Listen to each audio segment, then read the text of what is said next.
3 acre വിസ്തൃതിയിൽ അല്ലേ?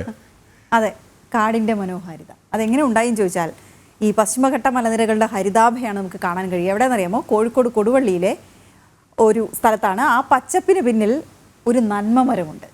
അദ്ദേഹത്തിനെയാണ് നമ്മൾ പരിചയപ്പെടാൻ പോകുന്നത്. 25 വർഷം മുൻപ് തുടങ്ങിയ പ്രയത്നം പടർന്ന് പന്തലിച്ച് കാട് കയറിയപ്പോൾ അഭിമാനത്തിൻ്റെയും സന്തോഷത്തിൻ്റെയും നെറുകയിലാണ് വി മുഹമ്മദ് കോയ എന്ന പ്രകൃതി സ്നേഹി. മലരണി കാടുകൾ തിങ്ങി വിങ്ങി, മരതക കാന്തിയിൽ മുങ്ങി മുങ്ങി, ആകാശം മുട്ടി വളർന്ന വൻമരങ്ങൾ, ഇടതൂർന്ന ഫലവൃക്ഷങ്ങൾ, കായ്ച്ചും പൂത്തും നിൽക്കുന്ന വള്ളിപ്പടർപ്പുകൾ, വിവിധ പക്ഷിമൃഗാദികൾ സ്വൈര്യവിഹാരം നടത്തുന്ന ആവാസ വ്യവസ്ഥ. വന്നെത്തുന്ന ആരുടെയും കരളും മിഴിയും കവരും ഈ വനഭംഗി. നഗരത്തിരക്കിൽ നിന്ന് തെല്ലുനേരം സമയമെടുത്ത് ഈ ചെറിയ കുന്നു കയറിയാൽ തിരികെ പോകാൻ മനസ്സ് അനുവദിക്കില്ല.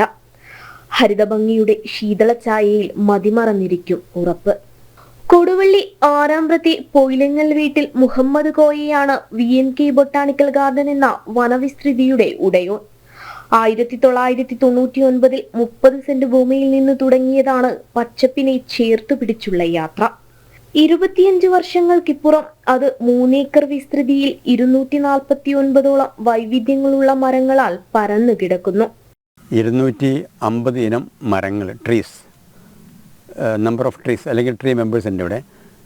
അത് ശേഖരിക്കാൻ വേണ്ടി ഞാൻ കേരളത്തിനകത്തും പുറത്തും ഒരുപാട് യാത്ര ചെയ്തിട്ടുണ്ട്. കാരണം നമ്മൾ എവിടെ പോയാലും ഏത് നഴ്സറിയിൽ പോയാലും 10 25 എണ്ണം ഉണ്ടാവുള്ളൂ. അടുത്ത നഴ്സറിയിൽ പോയാലും അതേ 25 തന്നെ ഉണ്ടാകുക. പിന്നെ Kerala forest research institute KFRI തൃശ്ശൂരിൽ നിന്ന് അവിടുന്ന് കുറേ അധികം കിട്ടിയിട്ടുണ്ട്. എഴുത്തിനോടും വായനയോടും കാടോളം പ്രണയമുണ്ട് മുഹമ്മദ് അലിക്ക്. അതുകൊണ്ട് തന്നെ വനത്തിലേക്കുള്ള ഗേറ്റുകളിലും കാണാം ആ പേരഴക്. വനത്തിൻ്റെ പ്രസക്തി അല്ലെങ്കിൽ മരത്തിൻ്റെ പ്രസക്തി കൂടുതൽ ആവശ്യമുള്ള കാലഘട്ടത്തിലേക്കാണ് നമ്മൾ സഞ്ചരിക്കുന്നത്. നമുക്ക് സ്വന്തമായിട്ടൊരു നിലനിൽപ്പില്ല. നമുക്കും ഇതര ജീവജാലങ്ങളും കൂടി ഈ ഒരു നിലനിൽപ്പ് മാത്രമേ ഉള്ളൂ. പിന്നെ മാത്രമല്ല, ഈ ഒരു 3 ഏക്കർ എൻ്റെ ജീവിതത്തിൻ്റെ ഒരു 1/3 മേലെ ഞാൻ ചെലവഴിച്ചത് ഈ വനം കെട്ടിപ്പടുക്കാൻ വേണ്ടിയാണ്. എൻ്റെ ഡെഡ് ബോഡി ഇവിടെ തന്നെ സംസ്കരിക്കാമെന്നാണ് ഞാൻ എൻ്റെ ബന്ധുക്കളോട് പറഞ്ഞു വെച്ചിട്ടുള്ളത്.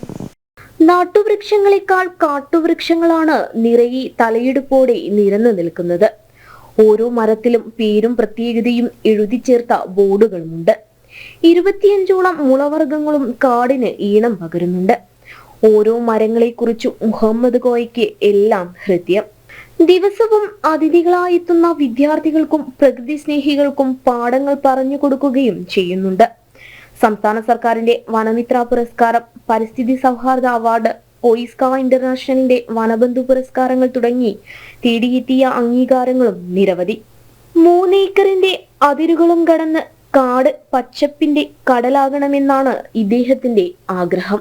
വനം ഒരു ധനമാണ്. തിരിച്ചറിവിലേക്ക് തിരക്കുകൾക്കിടയിലും നാം തിരികെ പോവുകയാണ്.